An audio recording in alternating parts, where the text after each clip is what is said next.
कल हम Young's double slit experiment पढ़ रहे थे, उसमें हमने कुछ बेसिक कैलकुलेशन किए थे, उसी के आगे अपन अब प्रोसीड करते हैं। ठीक है, यंग्स डबल स्लिट एक्सपेरिमेंट में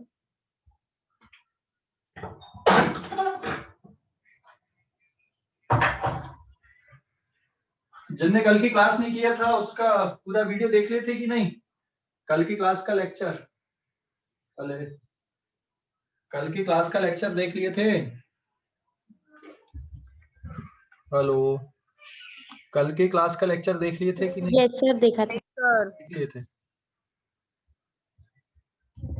तो उसी के आगे अपन अब प्रोसीड करते हैं। ठीक है, Young's double slit experiment, this is page number 1 और ये उसका लेक्चर नंबर 2 है। YDSE मतलब यंग्स डबल स्लिट एक्सपेरिमेंट, है ना। यंग्स डबल स्लिट एक्सपेरिमेंट में कल हमने कुछ बेसिक कैलकुलेशन कर लिए थे। ठीक है, और जो बेसिक कैलकुलेशन थे यंग्स डबल स्लिट एक्सपेरिमेंट के, वो ये थे कि यहाँ पर आपका ये मोनोक्रोमेटिक सोर्स हो गया और ये हो गई slit, this is S1 and this is S2, और ये परपेंडिकुलर बाइसेक्टर लाइन पे रखे हुए हैं। यहां से लेकर यहां तक का डिस्टेंस D है और दोनों स्लिट के बीच का डिस्टेंस D है, ये कैपिटल D और ये small d। This is the screen centre. इस पॉइंट P पर रिजल्टेंट इंटेंसिटी के लिए हमने कंडीशन कैलकुलेट किया था कि ये y डिस्टेंस पे मैक्सिमम इंटेंसिटी मिलेगी या मिनिमम इंटेंसिटी मिलेगी, मतलब कंस्ट्रक्टिव इंटरफियरेंस होगा या डिस्ट्रक्टिव होगा। यहां से जब लाइट बाहर निकल रही है तो इसकी इंटेंसिटी भी आई नॉट है, और यहां से जब लाइट बाहर निकल रही है तब भी इसकी इंटेंसिटी आई नॉट है। मतलब ये जो एपार्चर है, ये जो स्लिट है, इनके विड्थ आपने इक्वल लिया है, इन दोनों स्लिट की, जहां से ये लाइट इधर पे एंटर हो रही है। तो अगर ये स्लिट विड्थ सेम है तो यहां से इक्वल अमाउंट की लाइट या इक्वल इंटेंसिटी की लाइट यहां पर से बाहर निकलेगी। ठीक है, तो इस पॉइंट P पर जो रिजल्टेंट इंटेंसिटी है, SC का मतलब है यहाँ पे स्क्रीन सेंटर। ठीक है, P पॉइंट पर रिजल्टेंट इंटेंसिटी, P पॉइंट पर रिजल्टेंट इंटेंसिटी, याद है पाथ डिफरेंस की क्या कंडीशन आई थी यहाँ पे? यहां से यहां तक कोई पाथ डिफरेंस नहीं है, this is S1 is equal to S2, यहाँ पे कोई पाथ डिफरेंस क्रिएट नहीं है। बट जो पाथ डिफरेंस है that is S2P minus S1P is equal to delta x। So this path difference delta x ये किसके बराबर आया था? कल की क्लास में कैलकुलेट किए थे, बताओ, याद है किसी को? y small d by d, y small d upon capital D। के बराबर। ये कल की क्लास में हमने कैलकुलेट किया था कि भाई ये जो पाथ डिफरेंस है delta x, this is equal to y small d upon capital D के इक्वल था। ये कैलकुलेट किए थे और इस कैलकुलेशन के लिए कुछ अज्यूमशन हमने किया हुआ था। ठीक है, अब P पॉइंट पर कंस्ट्रक्टिव इंटरफियरेंस के लिए, नाउ एट P पर कंस्ट्रक्टिव इंटरफियरेंस होना चाहिए। CI मतलब constructive interference, constructive interference of nth order. nth order का मतलब nth ब्राइट फ्रिंज मिले या फिर nth ब्राइट बैंड मिले या फिर nth मैक्सिमा मिले। तो constructive interference of nth order के लिए डेल्टा XP की वैल्यू क्या होनी चाहिए? n lambda. और जब आप इसको सॉल्व करोगे तो n lambda is equal to yn small d upon capital D। So therefore yn is equal to n lambda capital D upon small d। तो ये यहाँ पे P पॉइंट पे कंस्ट्रक्टिव इंटरफियरेंस के लिए ये पोजीशन है कि भाई P पॉइंट पर nth ऑर्डर का ब्राइट बैंड मिलेगा। ऐसे डार्क बैंड के लिए क्या पढ़े थे अपन ने? एट P पर डार्क बैंड के लिए क्या कंडीशन आनी चाहिए? एट P पर डिस्ट्रक्टिव इंटरफेरेंस, CI मतलब कंस्ट्रक्टिव, DI मतलब destructive interference of nth order. तो पाथ डिफरेंस क्या होना चाहिए, delta XP is equals to 2n-1 into lambda by 2 या odd multiple of lambda by 2। यहाँ पे आप even number into lambda by 2 लिख सकते हो। n की वैल्यू 0, 1, 2, 3 एक्सेट्रा ऐसी चलेगी, और यहाँ पे n की वैल्यू 1, 2, 3 एक्सेट्रा ऐसे चलेगी। तो अब ये जो पाथ डिफरेंस है 2n-1 लैम्डा बाई 2 को इससे आप इक्वेट कर दोगे पाथ डिफरेंस की कंडीशन से। ये सब हमने कल कर लिया था, है ना, उसको मैंने रिवाइज करवाया यहाँ पे, ये कल की क्लास में हो गया था हमारा डिस्कशन। और ये बहुत इंपॉर्टेंट टॉपिक है, यंग्स डबल स्लिट एक्सपेरिमेंट। ये कल के डिस्कशन में इतना पूरा हुआ था, तो जिनको कुछ दिक्कत हो रही है तो वो कल का लेक्चर का जरूर वीडियो देखें, अच्छे से देखें, है ना, आज क्लास के बाद देख लेना। बट ये पूरा डिस्कशन हमारा कल हो गया था। तो इस पॉइंट पे डिस्ट्रक्टिव इंटरफेरेंस की जो कंडीशन है, suppose this distance is capital D, ये स्क्रीन है और यहाँ पे दिस इज द स्क्रीन। तो मैं यहाँ पे लिख दूं ये वाले टर्म को आप इससे इक्वेट करोगे तो yn is equals to 2n-1 lambda by 2 capital D upon small d। तो ये है डिस्ट्रक्टिव इंटरफेरेंस की कंडीशन P पॉइंट पे या P पोजीशन पे डिस्ट्रक्टिव इंटरफेरेंस स्क्रीन सेंटर से। और ये जो कंडीशन है ये यहाँ पे कंस्ट्रक्टिव इंटरफेरेंस की कंडीशन है, या कंस्ट्रक्टिव इंटरफेरेंस की पोजीशन को आप इस तरह से कैलकुलेट करोगे। ठीक है, ये समझ गए। ये पूरा कल हमने कैलकुलेट किया था, इतना कल की क्लास में पूरा हो गया था। और मैंने उसमें उसके सपोर्ट में कुछ अपन ने वीडियो भी देखे थे, एनिमेटेड वीडियो भी अपन ने देखा था। ओके, यहाँ तक कल हो गया था हमारा। अब इसके आगे अपन बढ़ते हैं। स्क्रीन पे जो फ्रिंज पैटर्न आता है या जो बैंड बनते हैं वो किस तरह के बनते हैं वो अपन अब देखते हैं। आप लोग इस पेज का स्क्रीनशॉट लो, इस पेज का स्क्रीनशॉट ले लो जल्दी से, ले लिए? Yes sir. ठीक है, ये बेटा कल अपन ने किया था, इतना पूरा हो गया था। ये जो मैंने रिवाइज करवाया ये भी कल अपन ने पढ़ा था। अब पेज नंबर 2 पे आते हैं अपन अब। अच्छा, स्क्रीन सेंटर पे कौन सा बैंड बनेगा? स्क्रीन सेंटर पे, स्क्रीन सेंटर पे कौन सा बैंड बनेगा? ये तो P पॉइंट हो गया।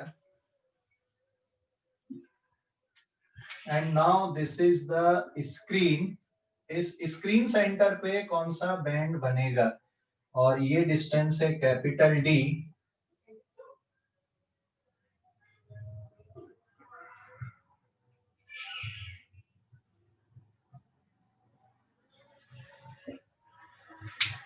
ठीक है, ये इस तरह के फ्रिंजेस यहां पे बनेंगे।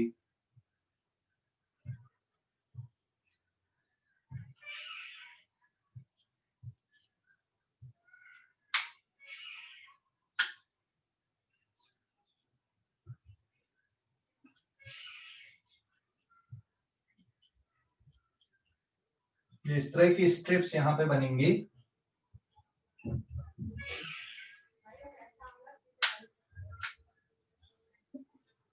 ये स्क्रीन सेंटर है and this is the first dark band या dark fringe, and this is first bright band, this is second dark band, और ये क्या है? Second bright band. ठीक है, ये कौन सा है? दिस इज ब्राइट बैंड, मतलब सेंट्रल मैक्सिमा आप इसको बोलोगे। ये स्क्रीन सेंटर पे ब्राइट बैंड बनेगा, और फिर ये अपोजिट डायरेक्शन में first dark band, this is first bright band opposite direction पे, and this is second dark band, and this is second bright band. और इस तरह से आप आगे बढ़ते जाओगे। ठीक है, तो ये डार्क बैंड जिसको मैंने ब्लैक कलर के पेन से मेंशन किया ये डार्क बैंड है, और जिनको मैंने ब्लू कलर के पेन से मेंशन किया वो ब्राइट बैंड है। तो स्क्रीन पे इस तरह का फ्रिंज पैटर्न आपको ऑब्जर्व होगा।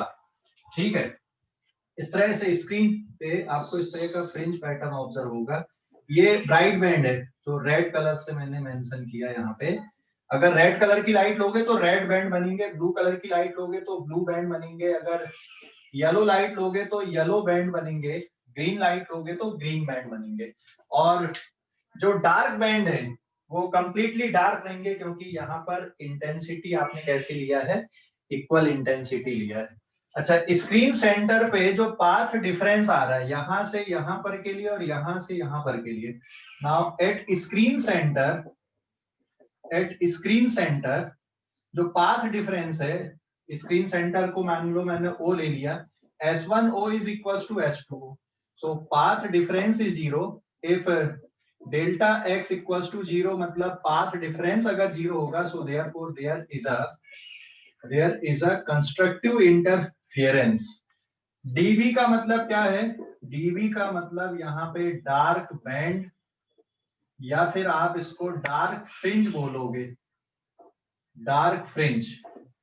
और बीबी का मतलब है ब्राइट बैंड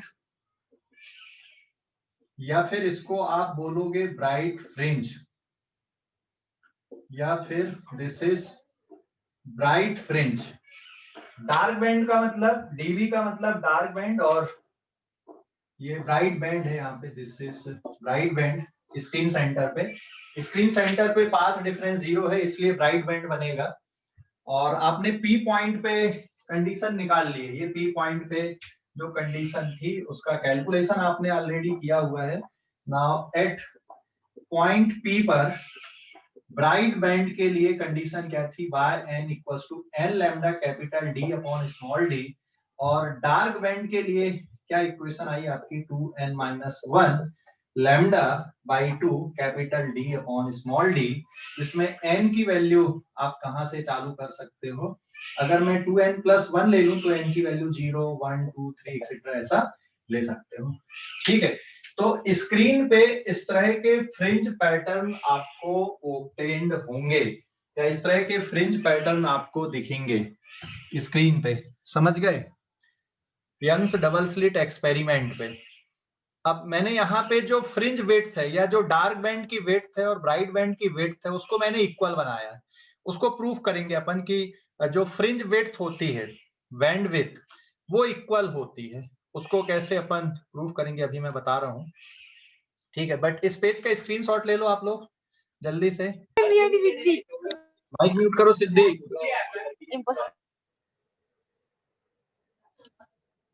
ये दिख रहा है अभी स्क्रीन पे, स्क्रीन शेयरिंग किया मैंने। हाँ सर दिख रहा है।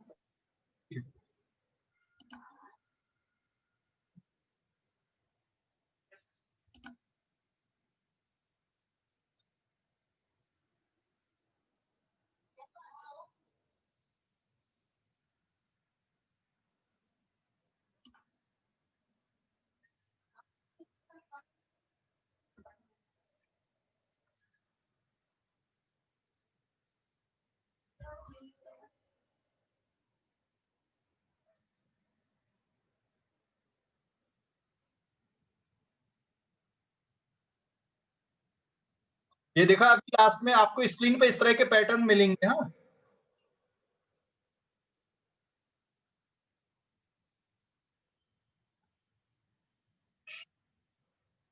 ये है ना, येलो कलर के वाइट बैंड है, ठीक है, और जहां पे आपको बीच बीच में डार्क बैंड दिख रहा है उसपे।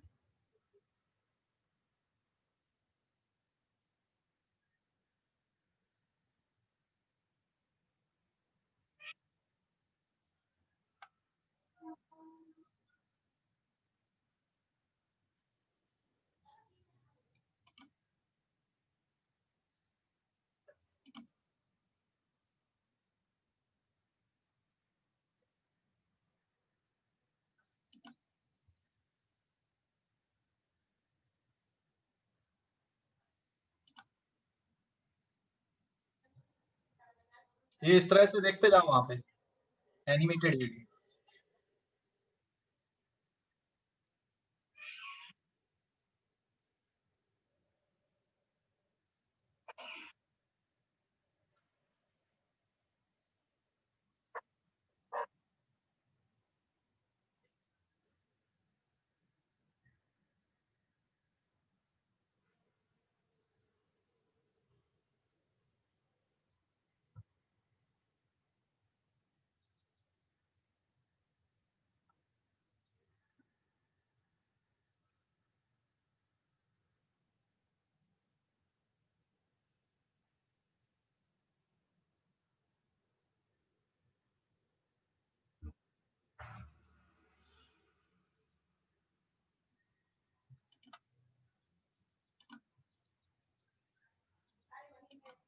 अभी समझ गए? 0 है स्क्रीन सेंटर पे ब्राइट बैंड बनेगा, पाथ डिफरेंस 0 है, और कोई पॉइंट P है, P पॉइंट पे ब्राइट बैंड के लिए इक्वेशन क्या है? By n is equal to n lambda capital D upon small d, और डार्क बैंड के लिए क्या है? 2n plus 1 lambda by 2 capital D upon small d, n equals to 0 1 2 3 etcetera, ऐसा। ठीक है। बट ये जब अपन फिजिकल क्लास करते ना तो मैं डेमोन्स्ट्रेट भी कर देता हूँ इसको। ये जो एक्सपेरिमेंट है वो अपन बहुत आसानी से कर सकते हैं, मतलब ऐसा कुछ मुश्किल काम नहीं है इस एक्सपेरिमेंट को शो करना, आप घर पे भी कर सकते हो। बट इसके लिए आपको जो स्लिट्स है ना उसकी विड्थ आपको बहुत कम लेनी पड़ेगी। जैसे यहाँ पे कल हम देख रहे थे, ये आप एक स्क्रीन ले लो, ऐसा ओपेक ऑब्जेक्ट ले लो, यहाँ पे 2 छोटे छोटे होल कर दो। छोटे छोटे होल मतलब माइक्रोमीटर की रेडियस वाले करना। लाइट वेव से अगर आपको इंटरफेरेंस ऑब्जर्व करना है तो ये जो होल का साइज है ये कैसा होना चाहिए? माइक्रोमीटर की रेंज पे उससे भी छोटे होने चाहिए, और ये जो डिस्टेंस ये मिलीमीटर, 1 मिलीमीटर हार्डली ऐसा होना चाहिए। ठीक है, तो अगर ये होगा और इधर पे आप लाइट लगा दोगे तो ये बोर्ड मान लो स्क्रीन है, तो स्क्रीन पे इस तरह की आपको बैंड्स ऑब्जर्व होंगे। फ्रिंज बैंड मतलब फ्रिंजेस आपको ऑब्जर्व होंगे स्क्रीन पे। तो यंग्स डबल स्लिट एक्सपेरिमेंट को आप अपने घर पे भी कर सकते हो, ऐसा कुछ मुश्किल काम नहीं है यंग्स डबल स्लिट एक्सपेरिमेंट को करना। बट ये जो होल है, ये जो स्लिट है, ये कैसी होनी चाहिए? एक तो बहुत पास पास होनी चाहिए मिलीमीटर के डिस्टेंस पे, और उनका जो डायमीटर है वो भी बहुत बहुत स्मॉल होना चाहिए, माइक्रोमीटर की रेंज पे होना चाहिए। तो आपको स्क्रीन पे इस तरह के फ्रिंजेस ऑब्जर्व होंगे। समझ गए ये? हेलो, समझ गए या नहीं? यस सर, समझ गए। हाँ, अब इस पेज का screenshot low. This is page number 2। 1 minute, ये पेज नंबर 2 है। अब हम फ्रिंज विड्थ कैलकुलेट करेंगे इस पे। ठीक है, इस पेज का स्क्रीनशॉट ले लो जल्दी से। ले लिए? ले लिए क्या? ले लिए? हेलो, ले लिए क्या बेटा? Yes sir. ठीक है, अब हम एक क्वेश्चन करते हैं, फिर हम फ्रिंज विड्थ कैलकुलेट करेंगे। पहले क्वेश्चन कर लेते, कैलकुलेशन वाले क्वेश्चन अपन देख लेते पहले। Now this is page number 3।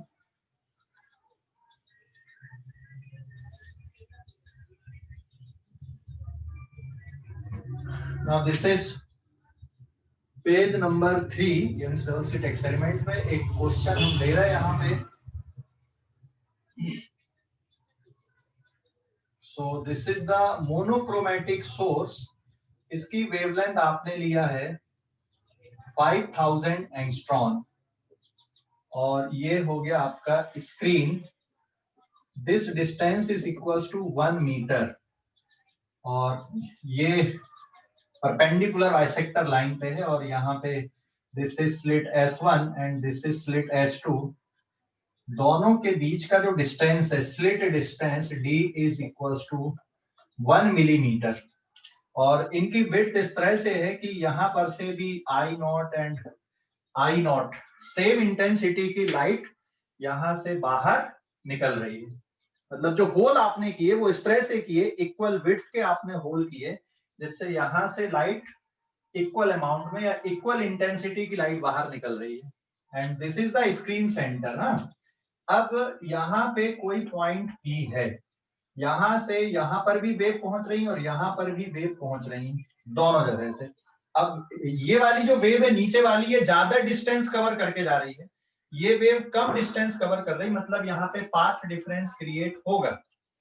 अगर मान लो आपको एट P पर, और ये कितने डिस्टेंस पे हो गया यहाँ पे, this is at YN, at P पर मान लो आपको फोर्थ ब्राइट बैंड की पोजीशन कैलकुलेट करनी, कि भाई यहाँ पे फोर्थ ब्राइट बैंड बने तो ये Y की वैल्यू कितनी होनी चाहिए यहाँ पे फोर्थ ब्राइट बैंड के लिए। ये कैसे कैलकुलेट करोगे? P पॉइंट पे फोर्थ ब्राइट बैंड के लिए, तो इसका आंसर कैसे आएगा? yn is equals to n lambda capital D upon small d. So y4 is equals to 4, and wavelength कितनी है? 5000 angstrom. So this is 5000 into, कितना लिख दोगे यहाँ पे? This is 4 into 5000 10 to the power minus 10, capital D is 1 metre और जो slit width है वो 1 मिलीमीटर है, 10 to the power minus 3 metre, तो मीटर से मीटर कैंसिल हो गया। अब इसको सॉल्व कर दोगे तो ये आ जाएगा 4 फिर 5 फिर 10 to the power minus 7 upon 10 to the power minus 3 metre में, तो 5 4 जा 20 into 10 to the power minus 4 metre, और ये हो जाएगा 2 into 10 to the power minus 3 metre, मतलब 2 मिलीमीटर। तो स्क्रीन सेंटर से 2 मिलीमीटर डिस्टेंस पे कौन सा बैंड बनेगा? फोर्थ ब्राइट बैंड बनेगा। समझ गए या नहीं? यहाँ पे फोर्थ ब्राइट बैंड कितने डिस्टेंस पे बनेगा स्क्रीन सेंटर से? 2 मिलीमीटर डिस्टेंस पे बनेगा। समझ गए ये कैलकुलेशन? हेलो? Yes sir. अगर मान लो आपको डार्क बैंड का कैलकुलेशन करना है यहाँ पे, नाउ एट पी पे suppose there is a third dark band, तो डार्क बैंड के लिए क्या इक्वेशन आएगी? yn is equals to 2n minus 1 2n minus 1 lambda by 2 capital D upon small d। तो थर्ड डार्क बैंड के लिए यहाँ पे n की वैल्यू कितनी पुट करोगे? थर्ड के लिए n की वैल्यू 2 क्यों पुट करोगे बेटा? n की वैल्यू डायरेक्ट 3 पुट करना ना, यहाँ पे n की वैल्यू 3 पुट कर दो। 2n माइनस 1 लिखे हो तो यहाँ पे n is equal to 1 2 3 etcetera ऐसा आएगा।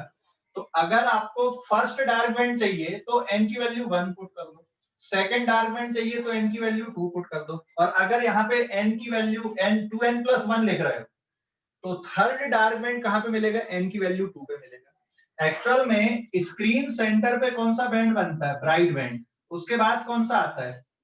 फर्स्ट डार्क बैंड, है ना? यहाँ पे पहला डार्क बैंड, फिर ये फर्स्ट ब्राइट बैंड आएगा, फिर डार्क बैंड आएगा, सेकंड डार्क बैंड, ठीक है, this is second dark band. तो जीरो ऑर्डर का डार्क बैंड नहीं बनेगा, जीरो ऑर्डर का क्या बनेगा? ब्राइट बैंड बनेगा। कहां पे बनेगा? स्क्रीन सेंटर पे बनेगा। तो आप अब 2n माइनस 1 लेके इस कैलकुलेशन को पूरा कर सकते हो जाएगा कि नहीं? हेलो, कैलकुलेशन हो जाएगा? Yes sir. हाँ, तो यहाँ पे आपको n की वैल्यू कितनी पुट करना है? n की वैल्यू आप 3 पुट कर दो into lambda by 2 capital D upon small d की वैल्यू पुट करके ये आंसर आप कैलकुलेट कर सकते हो। समझ गए? समझ गए या नहीं? Yes sir. हाँ, अभी इस पेज का भी स्क्रीनशॉट लो। आपका नहीं दिख रहा ना? हाँ सर, नीचे का नहीं दिख रहा। ठीक है, मैं ये वाली स्टेप को यहाँ लिख दे रहा हूँ। y3 थर्ड डार्क बैंड के लिए 2 into 3 minus 1 lambda by 2 capital D upon small d, ठीक है? ओके, तो लैम्डा की वैल्यू 5000 एंगस्ट्रॉम, कैपिटल D की वैल्यू 1 मीटर, स्मॉल d की वैल्यू कितना? 1 मिलीमीटर पुट करके कैलकुलेशन कर लोगे। ठीक है, हो जाएगा अभी? हेलो, हो जाएगा? Yes sir. ठीक, अभी स्क्रीनशॉट लो इस पेज का। हो गया?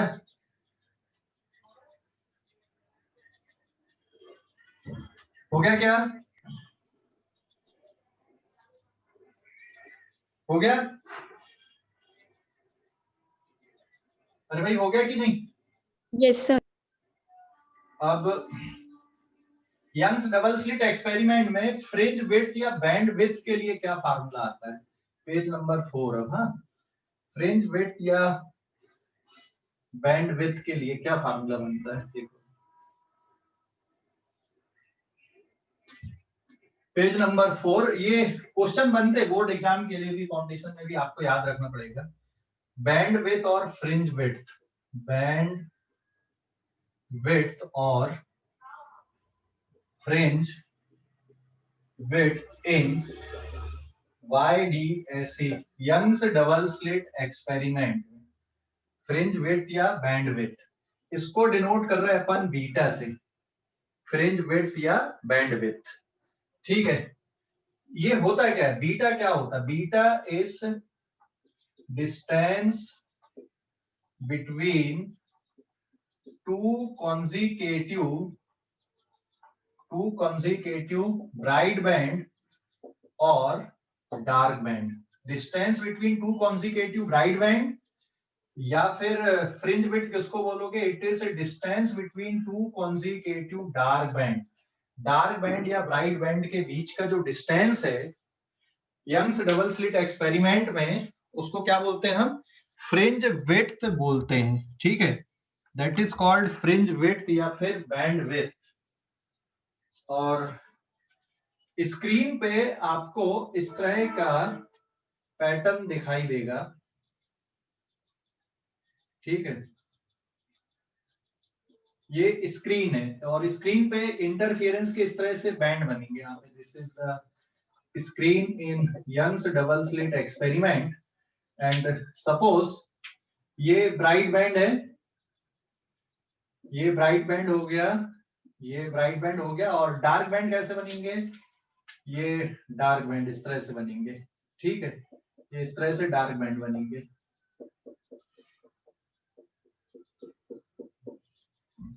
ठीक है ना?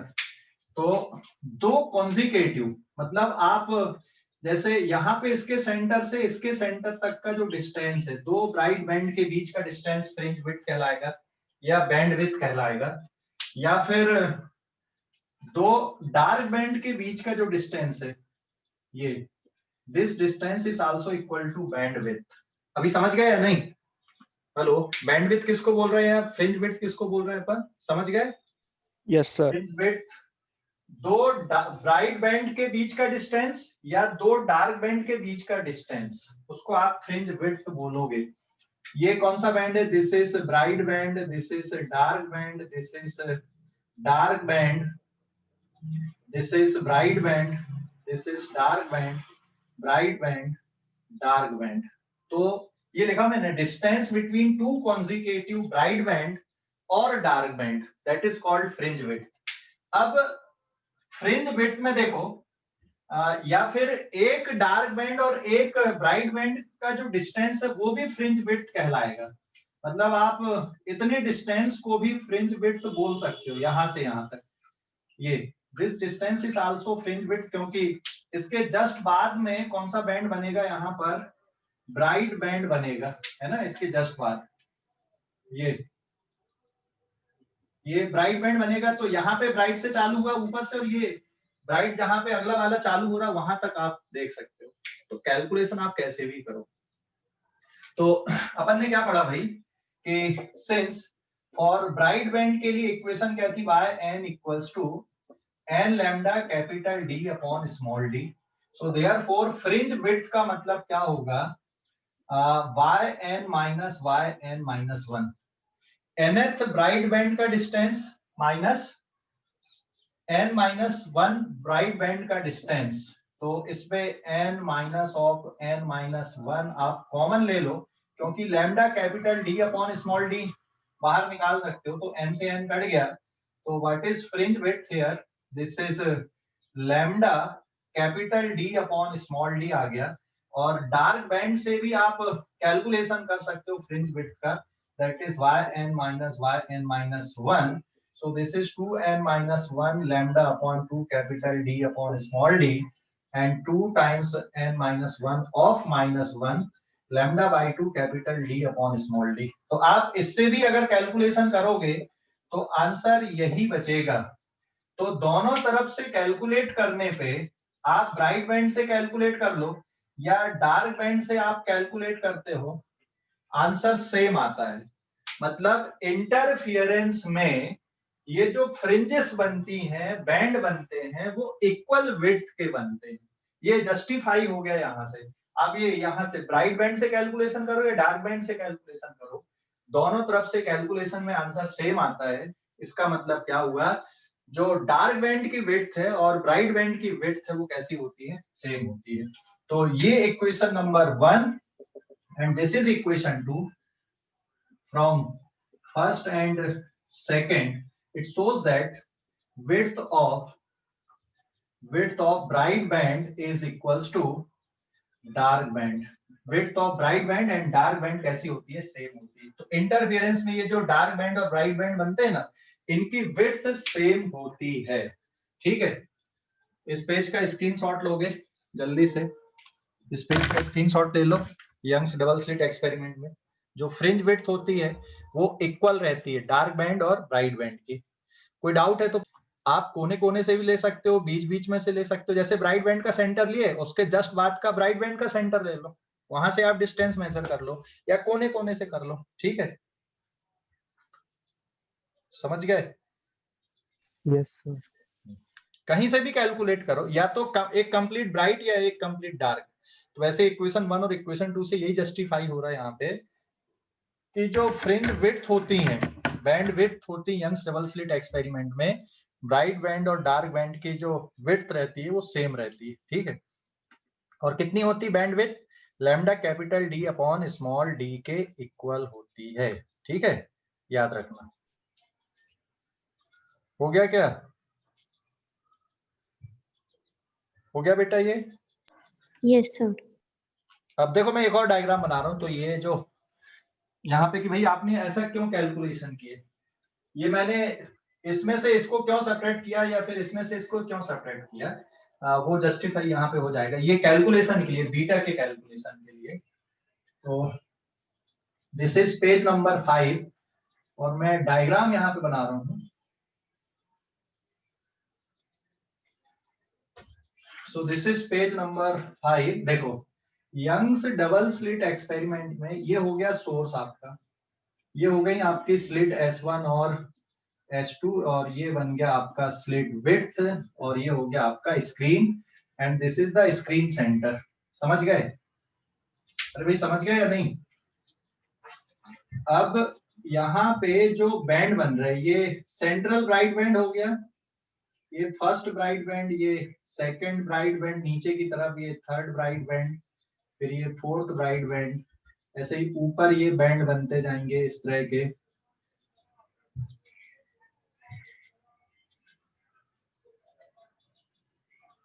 ये समझ गए? इस तरह के बैंड बनेंगे। और फिर यहाँ पे ये फर्स्ट डार्क बैंड, ये ऊपर की तरफ फर्स्ट, फिर सेकंड डार्क बैंड, फिर ये थर्ड डार्क बैंड, फिर ये फोर्थ डार्क बैंड, फिर ये फिफ्थ डार्क बैंड, ऐसे ये नीचे की तरफ स्क्रीन सेंटर से। यहाँ पे n की वैल्यू 0 रहेगी। ये कौन सा बैंड है? यहाँ पे ब्राइट बैंड है। हाँ, अब आप कैलकुलेशन कहीं से भी करो, जैसे फर्स्ट डार्क बैंड, ये सेकंड, ये थर्ड, ये फोर्थ और ये fifth. So this is fifth bright band, और ये कौन सा हो गया? फोर्थ ब्राइट बैंड, है ना? तो आप यहां से ये डिस्टेंस हो जाएगा y4, सॉरी y5, और इसके पहले तक ये वाला जो डिस्टेंस रहेगा ये कितना रहेगा यहाँ पे? दिस इज y4, और जिसको मैंने ब्लू कलर से बनाया है वो कौन सा है? This is y5। तो बैंड विड्थ कितना होता है? ये जो डिस्टेंस है यहां से यहां तक का, ये है बीटा, जिसको आप बैंड विड्थ बोल रहे हो, बीटा। समझ गए या नहीं? अरे भाई समझ Yes, गए? तो 5 और 4 के बीच का जो डिस्टेंस है ये बैंड विड्थ है। तो आप डार्क बैंड से कैलकुलेशन करो या ब्राइट बैंड से कैलकुलेशन करो, आप कहीं से भी कैलकुलेशन करोगे तो answer lambda capital D upon small D बनेगा। अभी समझ गए या नहीं? हेलो, समझ गए? Yes sir. अभी कोई डाउट है किसी को? कोई डाउट है बैंड विड्थ के बारे पे या फ्रिंज विड्थ के बारे पे? कहीं से भी कैलकुलेशन कर लो आप। यंग्स डबल स्लिट एक्सपेरिमेंट में जो बैंड विड्थ होती है वो सेम आ रही है, आप डार्क बैंड से कैलकुलेशन करो या ब्राइट बैंड से कैलकुलेशन करो, ठीक है, विड्थ सेम आती है। तो इससे ये जस्टिफाई होता है कि यंग्स डबल स्लिट एक्सपेरिमेंट में या इंटरफियरेंस में जो फ्रिंजेस बनती हैं वो इक्वल विड्थ की होती हैं। ठीक है, इक्वल विड्थ की मतलब ब्राइट बैंड की थिक विड्थ भी उतनी होगी और डार्क बैंड की विड्थ भी उतनी ही होगी। ओके, हेलो, समझ गए? Yes sir. Yes sir. अब इस पेज का स्क्रीनशॉट ले लो आप लोग, इस पेज का स्क्रीनशॉट ले लो। ले लिए? अच्छा, फ्रिंज की विड्थ को बढ़ाने के लिए क्या क्या करोगे बताओ? अब फ्रिंज विड्थ कौन कौन से फैक्टर पे डिपेंड कर रहा है? फ्रिंज विड्थ S1 S2 का डिस्टेंस कम करेंगे। डी को कम करेंगे। हाँ, मतलब स्मॉल डी कम करोगे, स्लिट डिस्टेंस है ना, capital D increase, capital D increase कर दो, लैम्डा भी इंक्रीज कर सकते हैं। वेवलेंथ को भी इंक्रीज कर सकते हो। कहीं पे ऑब्जर्व करते हो ऐसा, जैसे अगर प्रोजेक्टर से तुम मूवी देख रहे हो, प्रोजेक्टर को जितना दूर रखोगे स्क्रीन का साइज क्या होता जाएगा, उतना बड़ा होता जाएगा। अरे समझ गए? Yes, Yes, sir. sir. हाँ, तो कैपिटल डी बढ़ाओगे तो फ्रिंज विड्थ बढ़ते जाएगी, स्मॉल डी अगर कम करोगे तो भी फ्रिंज विड्थ बढ़ेगी, वेवलेंथ बढ़ा दो तब भी फ्रिंज विड्थ बढ़ेगी। ठीक है, तो जो फ्रिंज विड्थ है वो कौन से फैक्टर पे डिपेंड कर रहा है? Wavelength, distance between slit and screen and slit distance. Okay, इस पेज का स्क्रीनशॉट लो, अभी पेज का स्क्रीनशॉट ले लो। ले लिए? इस पेज का स्क्रीनशॉट लो। ले लिया सर। पेज नंबर 6 पे आते हैं अपन लोग।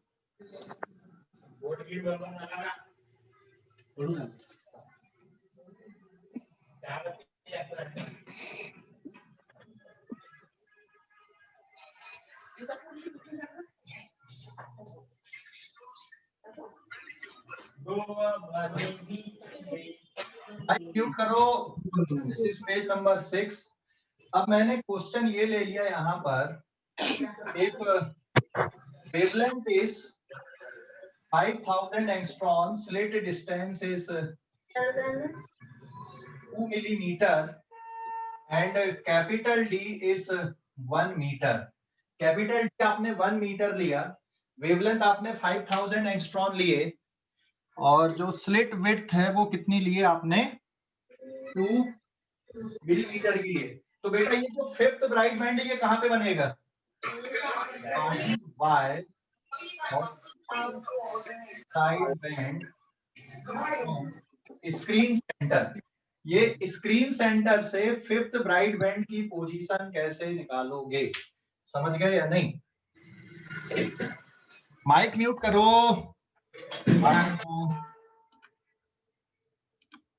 फिफ्थ ब्राइट बैंड की पोजीशन कैसे निकालोगे, फिर बैंड विड्थ कैसे निकालोगे? ये फिफ्थ ब्राइट बैंड है। अच्छा देखो, screen centre n equals to 0, फिर यहाँ पे कौन सा बैंड आएगा? ये रहेगा फर्स्ट डार्क बैंड, ये सेकंड डार्क बैंड, ये कौन सा है? थर्ड डार्क बैंड, है ना। फर्स्ट डार्क बैंड के बाद फर्स्ट ब्राइट बैंड मिलेगा, फिर सेकंड ब्राइट बैंड मिलेगा। तो आपकी जो काउंटिंग है ब्राइट बैंड की, n की वैल्यू 0 के बाद ऊपर और नीचे चालू होगी। ठीक है, समझ गए या नहीं?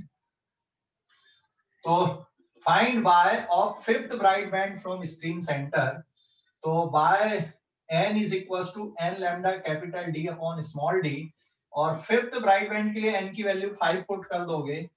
This is 5 into 10 to the power -7 metre, और कैपिटल D 1 मीटर है, small d 2 millimetre, 10 to the power -3 metre.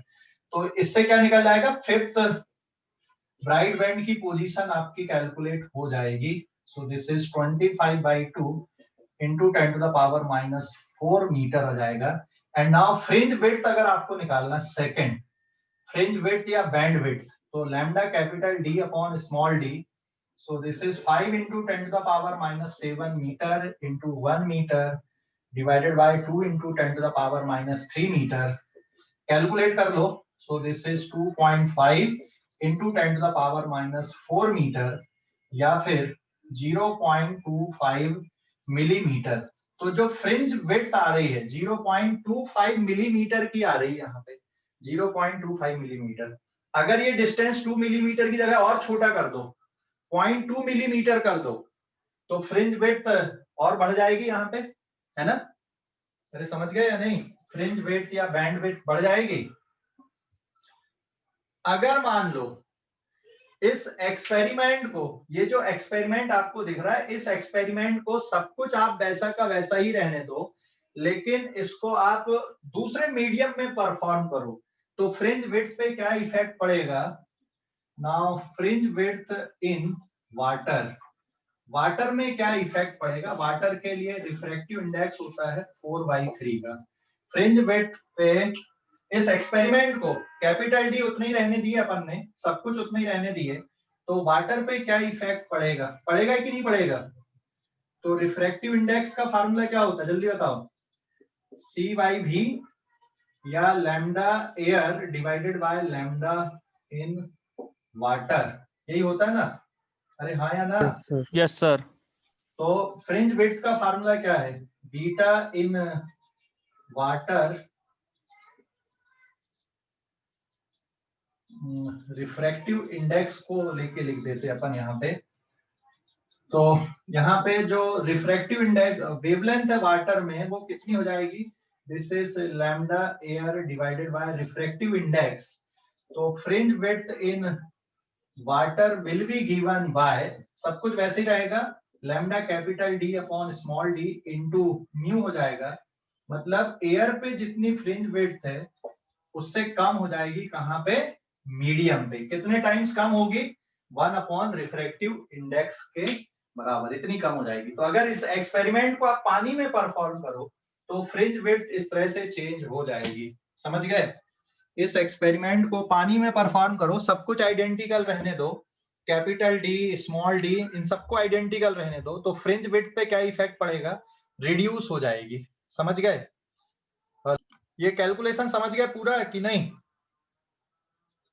Calculation समझ गए या नहीं?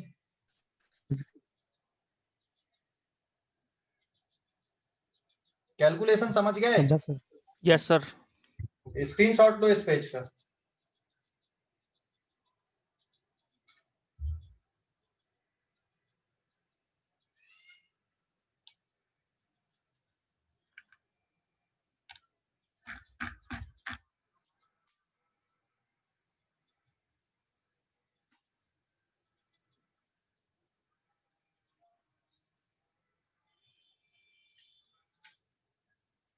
इस पेज का स्क्रीनशॉट लो बेटा। हो गया क्या?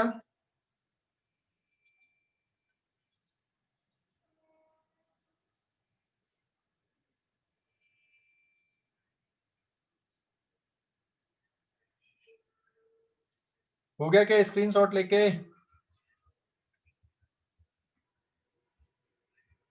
हेलो, ठीक है, आगे बढ़ते पेज नंबर 7 पे।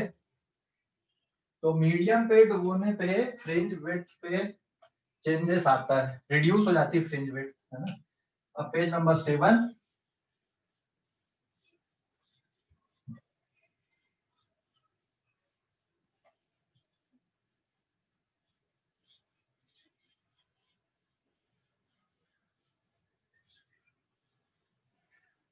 Page number 7, number of fringes on screen. इसकी काउंटिंग कैसे करोगे? Number of fringes on screen,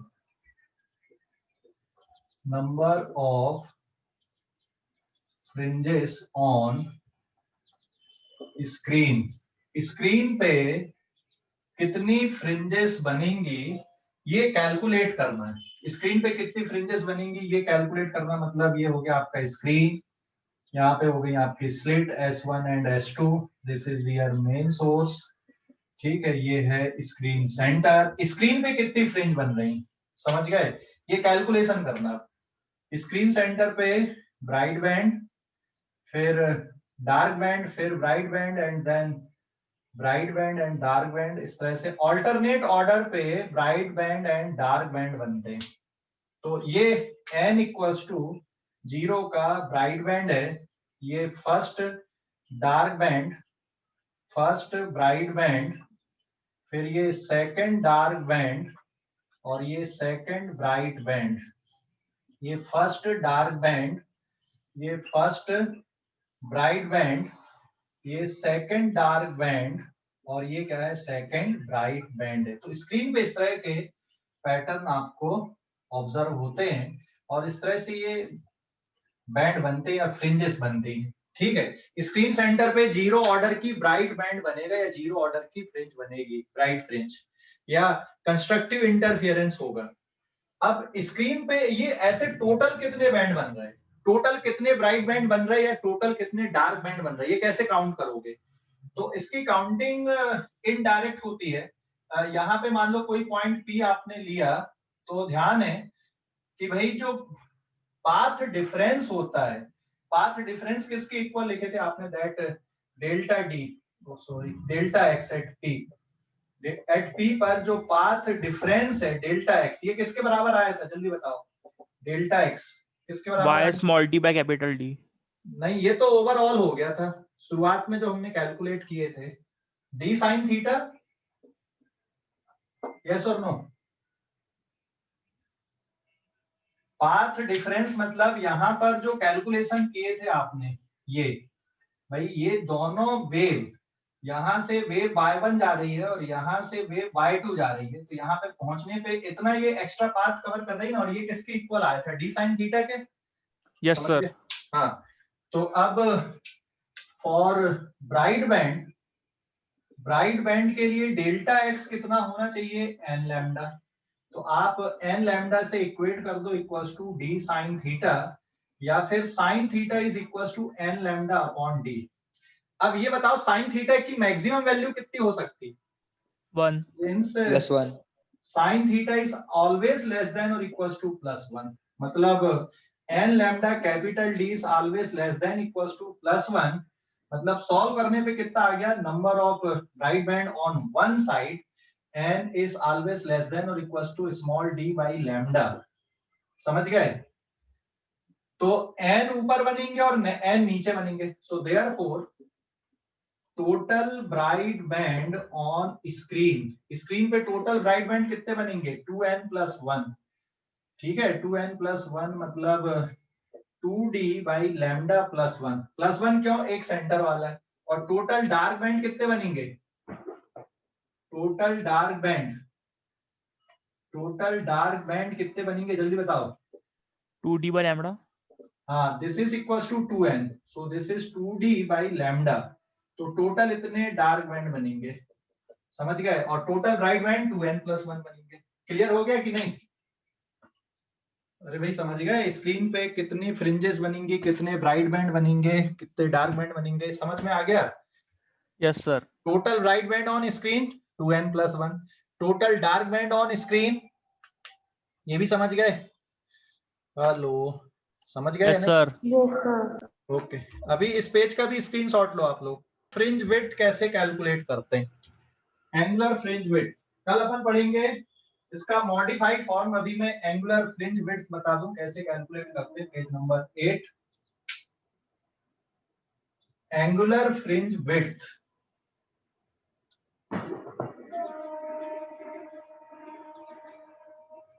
angular fringe width, now it is denoted by phi। Angular fringe width कैसे कैलकुलेट कर रहे हैं देखो। एंगुलर फ्रिंज विड्थ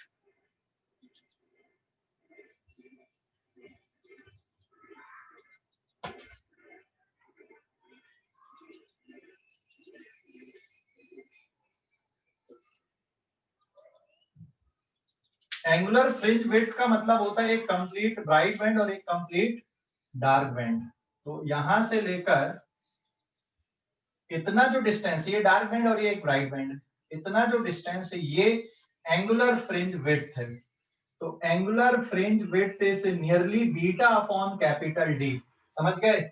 ये डिस्टेंस कितना है? Capital D. ये एंगल बन रहा है ना, एंगल की आपने डेफिनेशन लगा दिए। आर्क कितना हो गया? बीटा। और रेडियस कितनी हो गई? डी के बराबर। तो beta upon D, this is the angular fringe width. और बीटा की वैल्यू ऑलरेडी आपने पढ़ा, lambda capital D upon small D divided by capital D, ये कट गया। तो एंगुलर फ्रिंज विड्थ किसके इक्वल आएगी? लैम्डा अपॉन स्मॉल डी के इक्वल रहेगी। समझ गए? एंगुलर फ्रिंज विड्थ किसके इक्वल रहेगी? लैम्डा अपॉन स्मॉल डी के।